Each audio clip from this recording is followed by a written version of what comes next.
How are you? I'm good, thank you. Thank you so much. Thank you for being here. Thank you for this really thoughtful film. There's really so much to discuss. I'll ask a few questions and then we'll open it for questions from the audience. But you mentioned at the beginning a little bit of what inspired you to make this film. You were working on another film and then came across a story that was too good to say no to. Let's dig in a little deeper. What was it that interests you about this story? Well, there are really so many things. You know, I think it sort of probably gets back to some fairly foundational things about me. You know, I'm an American Jew. My mother's Israeli. So there's a sense of belonging deeply to this country, and also in a sense of simultaneously seeing it from the outside. Or at least, you know, as I suppose a first-generation American. What really gripped me was the way in which the way we will remember the Holocaust and America's part in it really benefits from hindsight in a way that I wanted to unpack and make this film. The first thing I knew when I knew I wanted to make a film about it was the way I wanted to make the film, meaning without any interviews. All the other documentaries that I've made have had well-lit expert interviews. I didn't want that here. I wanted to do it in a way that made people feel like they were in the thick of it, in the thick of these events as they were unfolding, and really, you know, not necessarily sure what would happen next. And I think I really was just very interested in what this had to do with us as a country, you know, and as a country that calls itself a nation of immigrants, but for which immigration and diversity are still extremely hot-button topics. I was very troubled by not only the American, but the institutional American Jewish response to the Holocaust, which is a chapter that I thought was very important to include in the film. People like Samuel Rosenman, who kind of function as sort of a dramatic foil to Morgenthau, I suppose you could say, as the film goes on. And so I knew I wanted to make this a film about this, but, you know, a film can't be an encyclopedia article. It has to be something that has an emotional core, you know, that hopefully keeps people engaged and keeps it moving. So I knew I needed a story, a personal story at the center of it. And I was looking around for a while, like who should be my hook, you know, to really hang this on. And, you know, when I really found out more about Morgenthau, I thought this is perfect. Like this is, you know, a good story usually involves someone who changes, and this is someone who really changes. And so then I just sort of took a lot of the research I'd already done about the subject as a whole and combined it with the personal and sort of more intimate Morgenthau family story, and, you know, hope that you had sort of almost an epic feeling. And that's the film that came together. I'm not sure that answered your question, but it was all relevant. You weren't off topic. So tell me a little bit about that process. You know, we're hearing here. I mean, so many people. Everything in this movie is a quote. Is that correct? Yes. And so we're hearing. Where did you find most of this material? I love research. It's probably both a blessing and a curse to me in my life as a documentary filmmaker, because you wind up with you know, with many icebergs, you know, to find the tip of. But there's so much in this case. Morgenthau, I think he really wanted someone to make a film about him. I'm not sure he wanted this film to be made necessarily, but so much is documented. He all of his diaries, all of his meeting transcripts, he donated, you know, whether it's the FDR Library or the Library of Congress, the United States Holocaust Museum, others. And, you know, those places were all very, very generous with me and opened their archives. So there's a tremendous amount of material. But it's really, I mean, we're hearing there are things that it's just amazing to it's amazing to me that some people would say these things on the record, and that it was documented, and that they're not out there in a bigger way.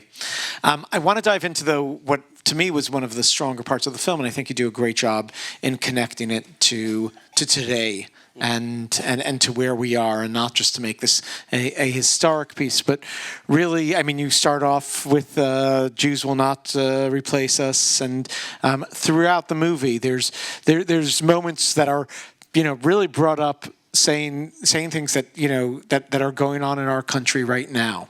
Tell us a little bit about why that was important to you, and what messages you wanted to bring to the audience. That was a decision that came fairly late. The film had been about 80% edited together on October 6th, 2023. And then what happened.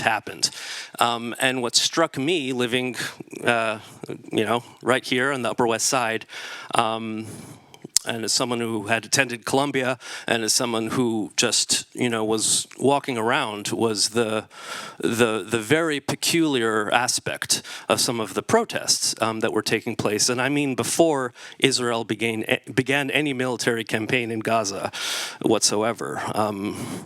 Things are different now, and I think the discussion can and should be different now. But then, a lot of the people who are protesting now showed their colors then, because there were no Israeli soldiers had entered Gaza yet, and yet there were these remarkable demonstrations about how Israel was essentially the source of global evil, to summarize, and what had happened was to be understood.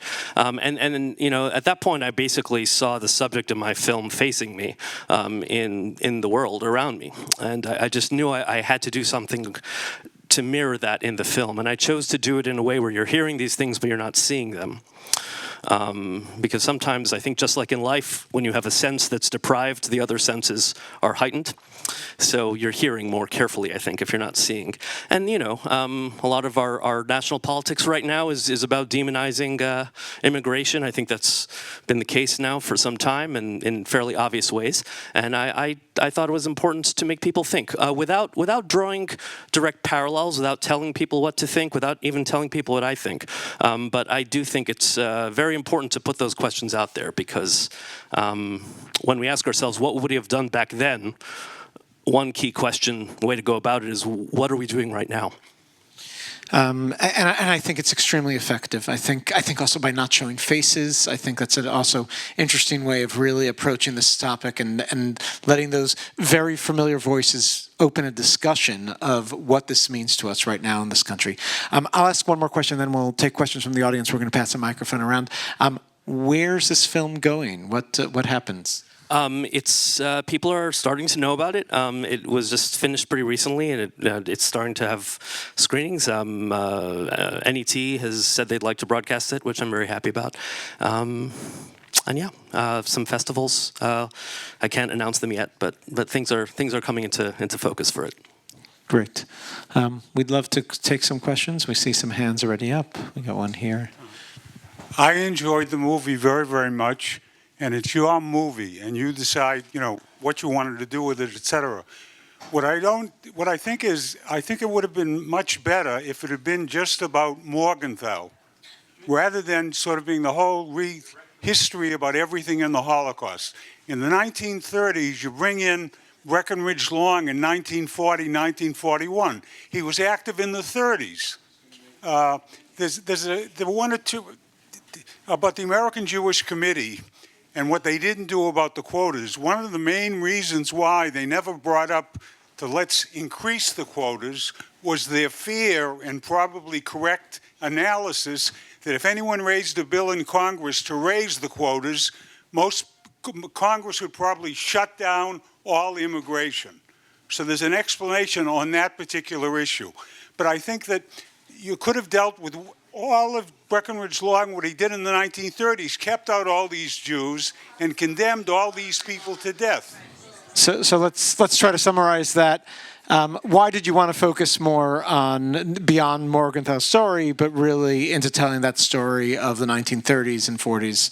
Well, I think, as I said, I think in a film, it's everything in terms of how we perceive things is putting something in focus, right? When I'm looking at you now, my eyes are focusing on you. Everything else is out of focus, but it's still there.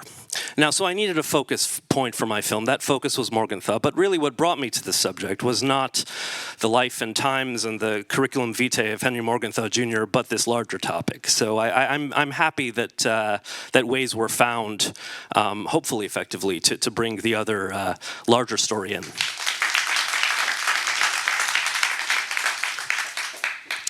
We got a question right there in the middle.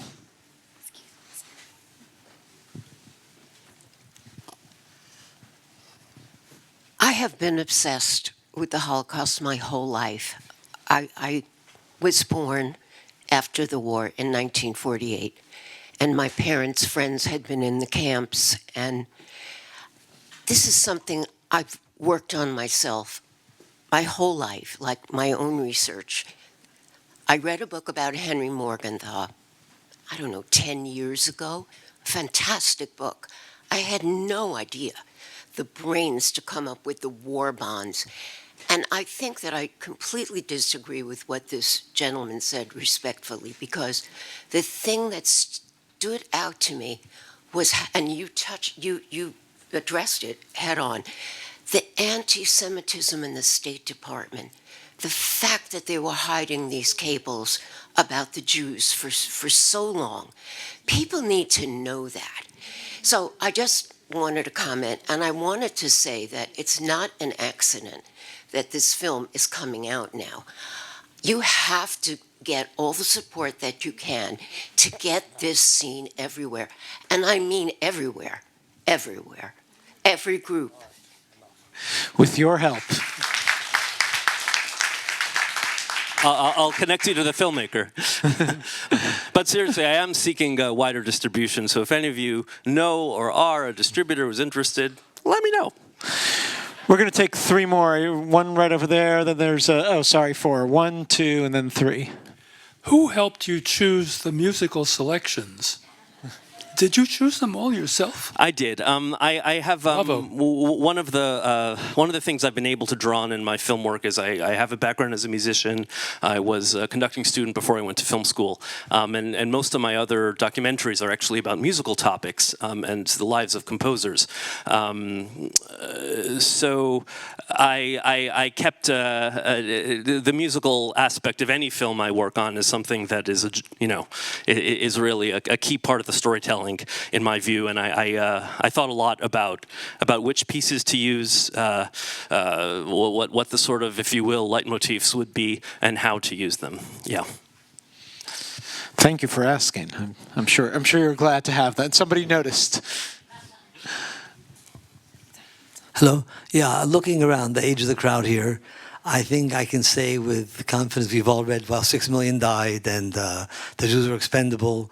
So a lot of this is not new, but a few things are very disturbing. For instance, when he said, we're here by sufferance, Catholics and Jews here by sufferance. I mean, I think that's new to all of us probably. How does this change the way we think of Roosevelt? Or in general, how does it fit into his, how we look at it with very ambiguous, please expand on that, okay? I can't answer that question for anyone else. For me, it's clear that Roosevelt was a product not only of his time, but his class. This is a man, from a family that was as close as America has to an aristocracy, especially at the time, a member of this really Protestant ruling elite who sees themselves as a very enlightened, natural ruling class. One of the ideas animating that ruling class at that time, Roosevelt wasn't alone in this, was eugenics. I would recommend a brilliant book called The Guarded Gate by Daniel Ockrent, which doesn't deal with any of this because it ends in the early 30s, but it could be seen as a prequel to my film, which is the ways and the reasons in which the open door policies of Ellis Island, which are the reasons why a lot of us probably are in this room ultimately, why those were rescinded. And they had to do with they had to do chiefly with the desire to return America to a more homogeneously white Anglo-Saxon Protestant-dominated society. They were very clear about that. The headquarters of the eugenics movement, by the way, was right here on 82nd Street. It was the Museum of Natural History. They had at one point an exhibit about the defects of the various races aimed at limiting American immigration policy. This exhibit could, with a couple of minor category substitutions, not have looked out of place in Munich in the late 30s, and yet it was here.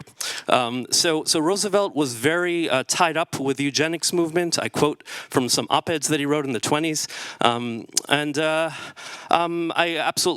I do think that he was anti-Semitic. I don't think it stopped him from being a gentleman to the Jews who were in his orbit.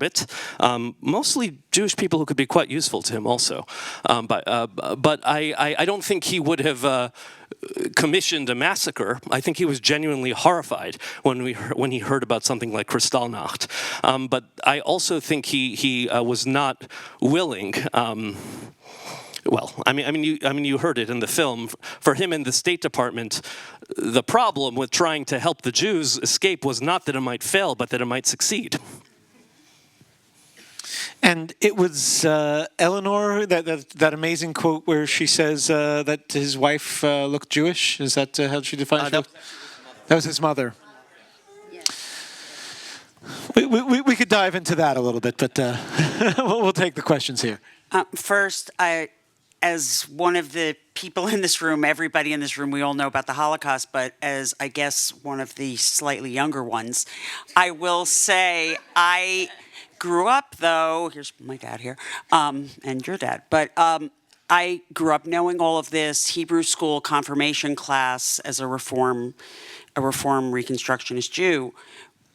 What concerns me, and what, as you've said in this amazing film, and I have to tell you, I am just now unclenching my hands and my gut, the problem is, how do we get this information to younger people who don't have that connection, even younger Jewish people who don't have this connection to history and can't make those also connections as you do and mention to what's going on with immigration today?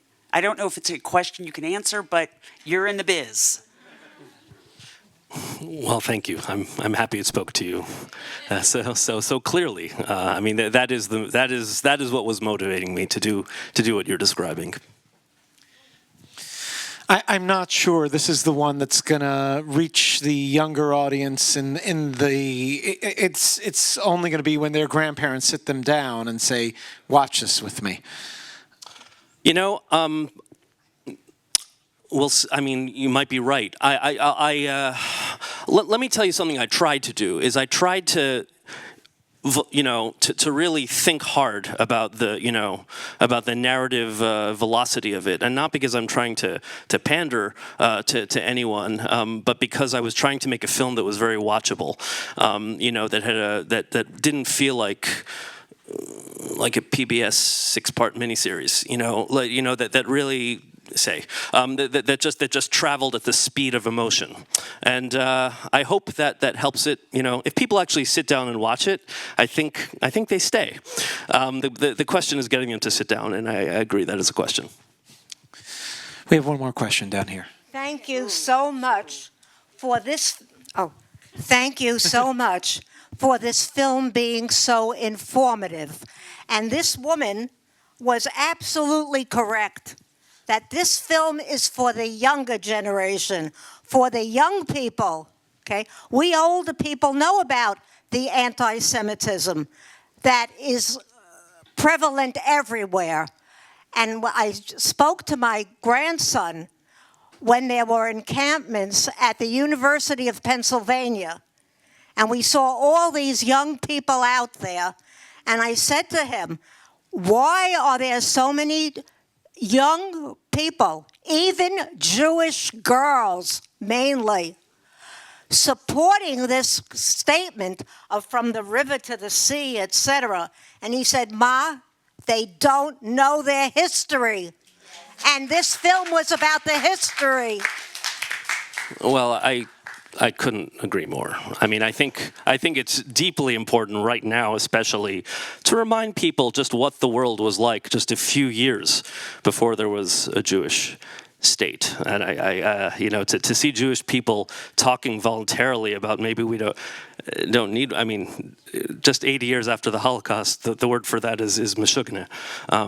You know, I think, but you know, I think it's very important to remember some of the reasons why this all happened, and the anti-Semitism that reached its apotheosis in the 1940s, of course, did not disappear.